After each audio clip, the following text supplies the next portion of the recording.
Hey, it's Kathryn here, and in today's illustration, I am featuring two really cute cats in a submarine. Now, I know that's not the normal, but this is art and you can do whatever you want, right? I do have four cats myself, so they are a great inspiration to me, and I think they're really cute and a lot of fun, and they really are great in illustrations. They're pretty easy to draw if you do a stylized cat.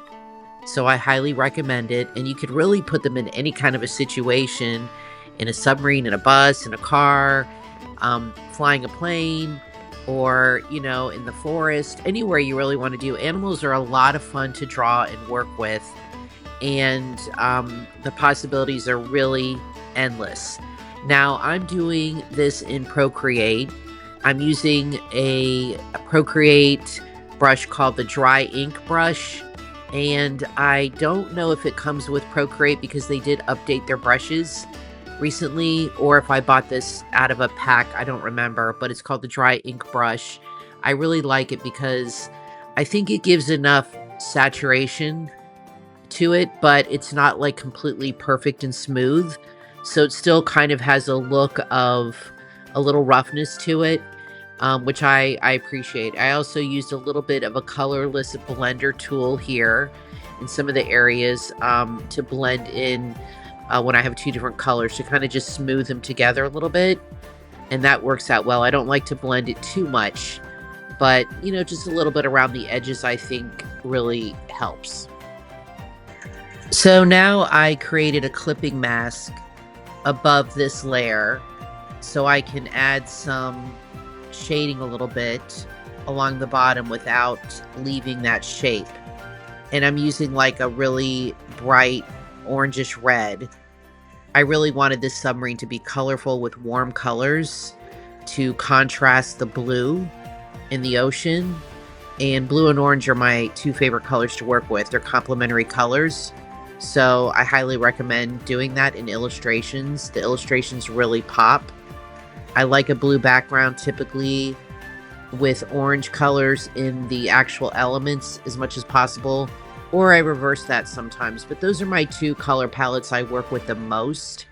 Any shades of blues or oranges will work together, and that would include oranges filtering into a little bit of red, maybe salmon color, and then blues, pretty much any shade of blue. If you just stay within those tones, of that range of those hues, I should say, then that usually works out. Okay, so here I created a clipping mask above that white circle element. So when I draw the cats, they will not go out of that element. And if you use Procreate, you know what I mean when I say that. And then I have my drawing of my sketch on the top layer. And that's what I usually do. I put it on the very top layer and kind of minimize the opacity of it. And then I just take it away and draw, once I, do the outline of it, kind of draw it and color it in without the drawing to see what it would really look like. And I decided to make the background of that circle black instead of white. I think it looked better and a little more realistic, like they're inside of a submarine.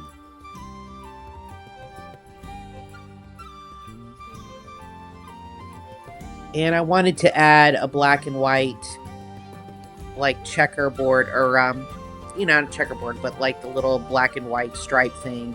I like to add that in a lot of my illustrations. I think it's really cute. It helps the colors pop. I think it's a really cute element. And black and white are not technically colors. So if you have a limited color palette in your illustration, which you should really limit it to 3 or 4 colors.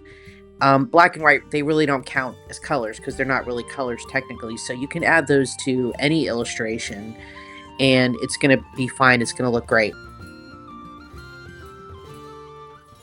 Okay, so here I'm adding the cute little propellers on the back, and I just think that's so fun, such an adorable little extra element.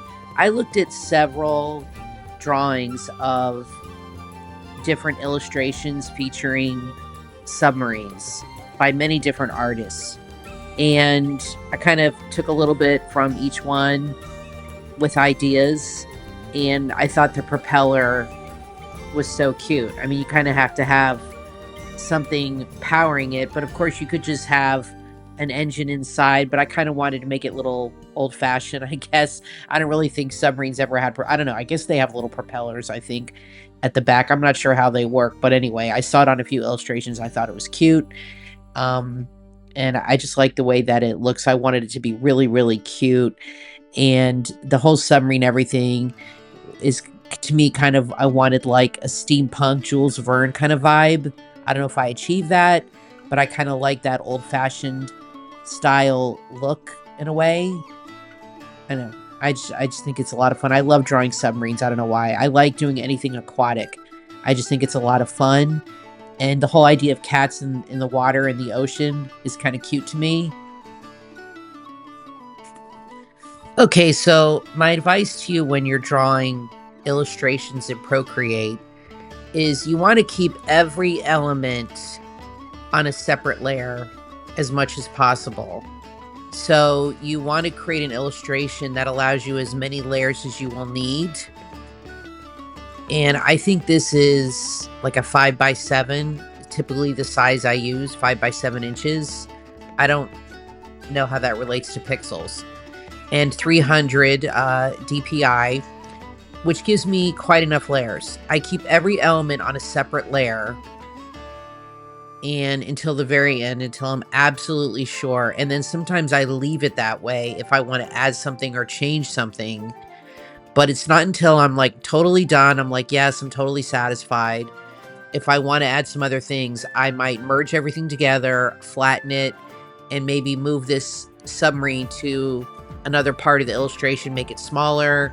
And maybe if I wanted to add another submarine or an octopus or some other elements that would require more space, then I would do that. But I would make sure that you are totally done with the illustration and before you merge everything into one panel or one, area where you can flatten it and just have it, that's done, I'm done with it. But until that happens, keep everything on a separate layer, because you can go in, add patterns, add shading, you could change things, take things out, move them around. That's what's so great about Procreate, is it really gives you so much freedom to play with your art. And it's kind of like working in a sketchbook, but better, because you can play with it, have fun, but you can change colors and add different things, take out different things without, redrawing everything all over again. It's really just fantastic. I like to add glasses to animals or people when I draw them. I wear glasses, but that's not really why. I just think it gives them a little more personality and they stand out a little bit more. And I thought the red looked really cute against the blue. So that's just another idea if you're doing illustrations, especially if you do animals. Glasses are really cute and obviously not realistic or expected, but I think they're kind of funny on a cat or a dog or any kind of animal, really. Um, that's just another cute idea. So now I'm putting a window here in the top, and I'm gonna make it a little smaller because I didn't want to draw a third cat in there. I don't know why. Maybe I should have, but I didn't think the space was big enough for it. So it's just a little kind of peephole thing in there, and all those little elements. I like to really pay attention to all the details. And I am outlining it in black. I created a layer on the very top, and I outlined the whole thing in black through that top layer. Okay, so now I'm adding my background, and what I did is I created a layer above the bottom layer, which was blue, and I chose this little cute pattern I have. I think it's from Bardello Brush. I think that's who I got it from. And then I put it on soft light, which is one of my favorite things to use. Those are called blend modes in Procreate.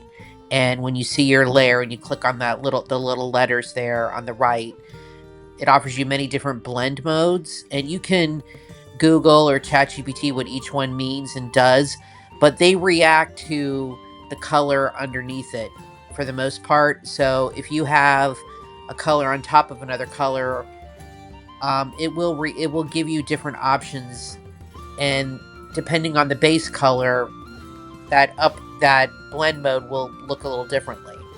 So those are fun to play with too, and you can check them out. But soft light is my personal favorite that I use the most. Now I'm adding some little grass on the bottom, and this is like my fourth color here. I have orange, blue, yellow, and now I'm adding green. So I don't like to go more than 4 colors in an illustration. 3 is preferable, but I did want to add some grass at the bottom here just to give it some kind of perspective. And, I could go in and add some crabs or octopus, which I might do down the road, make it a little more interesting. I'm thinking a big octopus might be kind of fun, and maybe even have one of the octopus arms start like in 20,000 Leagues start to reach up for the submarine, but then I'd have to make the cats look a little scared. I don't know if I want to do that, but that might be kind of funny. Or he's just tapping it to say hello, to be friendly kind of thing. But that's another idea I could add to it and go in and add that element. So I might do that too.